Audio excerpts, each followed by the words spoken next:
The evening sun dipped low behind the red mesas, turning the sky the color of spilled fire. Dust drifted across the empty street of Dry Creek as a lone woman walked slowly toward the saloon porch. Her clothes were torn at the hem, her moccasins worn thin from miles of walking. Her name was Naya, an Apache widow, and by her side, clinging to her hand, was a little girl no older than 6. The woman's face, though lined with hardship, still carried a quiet beauty, the kind that spoke of strength more than vanity. Her dark hair, tangled and unwashed, framed eyes deep as river stone ice that had seen too much loss. Inside the saloon, laughter rolled like thunder. Cowboys drank and played cards, boots tapping to the sound of a fiddle. When Naya stepped in, the noise slowed. Heads turned. A silence crept through the smoke-filled air. She hesitated, clutching her daughter close. The little one's stomach growled softly, a sound that made the mother's throat tighten. Naya lifted her chin and spoke, her voice steady but trembling at the edges. "Please, hire me for one night. My daughter is very hungry." A few men chuckled low, cruel sounds. One spat tobacco near her feet. "Ain't got no work for beggars," he sneered. Another leaned back in his chair. "We don't hire your kind here, squaw." Her cheeks burned, but she didn't move. She looked toward the barkeep. "I can clean, wash dishes, anything. Just enough for a little food." The barkeep shook his head. "We're full up, ma'am." And just like that, they turned away. But not everyone looked past her. At the far end of the room sat a man with sandy hair, broad shoulders, and a worn leather duster. His name was Eli McGraw, a quiet cowboy known more for his word than his gun. He'd been watching from the shadows, his hat tilted low, his gray eyes steady and thoughtful. He saw the child's small hand tug at her mother's skirt, and something inside him stirred, something old and human. He stood up slowly, his spurs jingling in the hush. "Ma'am," he said, his voice calm, deep as the canyon. "What's your name?" "Naya," she whispered. "Well, Miss Naya," he said, glancing toward the bar. "I reckon I could use a hand tonight. Got a horse needs tending, and a supper pot that won't cook itself." A murmur ran through the saloon. Someone laughed. "Careful, McGraw," another man called. "You'll wake up scalped." Eli ignored them. He knelt to meet the little girl's eyes. "And what's your name, darlin'?" The child hid behind her mother's dress, then peeked out shyly. "Taya." "That's a fine name," he said gently. "You like biscuits, Taya?" She nodded, eyes wide. "Good," he said, straightening up. "I got plenty." Naya's lips trembled as she tried to speak, but Eli only tipped his hat and motioned toward the door. "Come on. You can both ride with me." Outside, the night wind had cooled the earth. The stars hung bright and close, like candles over a sleeping world. Eli lifted Taya onto his horse, then helped Naya up behind her.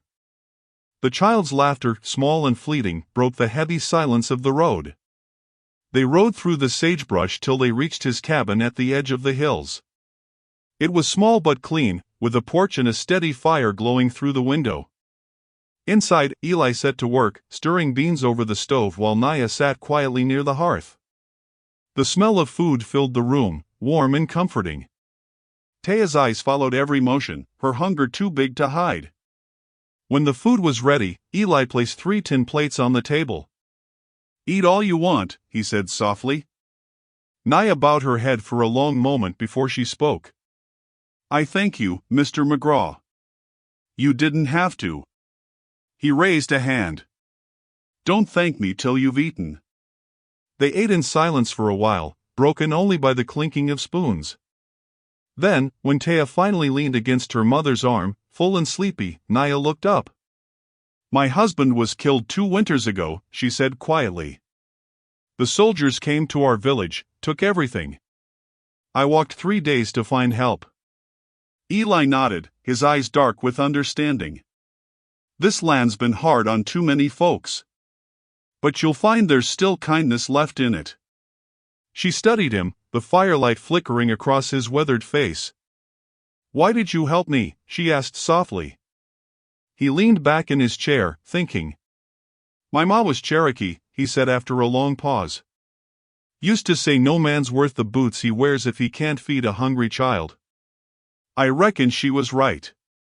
Naya's eyes glistened. "You speak like a good man." He smiled faintly. "Just tryin' to be one." The next morning, Naya insisted on working. She scrubbed the porch, washed the dishes, and mended Eli's torn shirt with a care that made him stop and watch from the doorway. Taya ran after the chickens, giggling in the sunlight. As days passed, the cabin filled with something it hadn't known in years: laughter, warmth, and the sound of gentle voices. Eli began to look forward to the mornings, to the smell of bread baking, to Taya's little feet pattering across the floor. But one evening, as the sky turned violet, Naya came to him with her shawl tied around her shoulders. "We can't stay," she said softly. "The town will talk. They'll say I trap you with pity." Eli looked at her for a long moment. "Let 'em talk," he said finally. "Ain't none of them ever done a decent thing with their talk anyway." She shook her head. "You've done more than enough. I can't take advantage of it." He stepped closer, his voice low and steady. "You think kindness is something a man gives once and forgets? You and that little girl, you gave this place life again. Don't you see? You belong here." Her breath caught. The silence between them stretched, then softened into something neither could name. That night, while the coyotes howled in the distance, Naya stood outside the cabin, looking at the stars.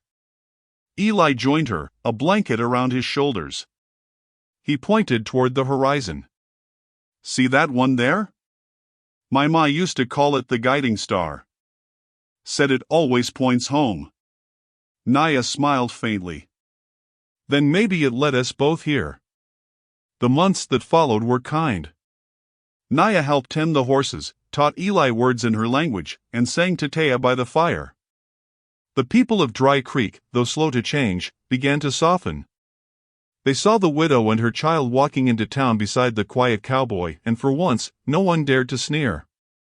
One spring morning, under a wide blue sky, the preacher from town came riding up the trail. He stood on Eli's porch with a Bible in hand, his hat pressed to his chest. And there, with Taya scattering wildflowers at their feet, Eli McGraw took Naya's hand and vowed to keep her safe, for all the days the Lord would grant. When the sun set that evening, the little cabin glowed brighter than ever before. Laughter spilled through the open window, and the smell of biscuits filled the air once more. And somewhere above, the guiding star burned steady in the heavens, watching over a cowboy, an Apache widow, and a child who would never go hungry again. Because kindness, once given, never truly ends.